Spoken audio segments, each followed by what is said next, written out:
Watch this walkthrough video to find out how to download from our shop. First, go to an item that you want to download from us. You can browse the downloads we have, search, or use the category drop-down to find what you are looking for. When you have found what you want, click on the View Download button.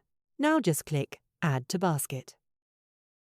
At the checkout, enter your email address.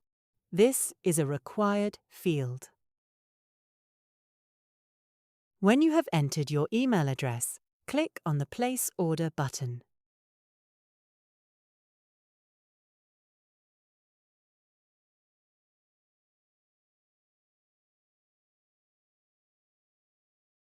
Click on the button underneath the Download section to start the download.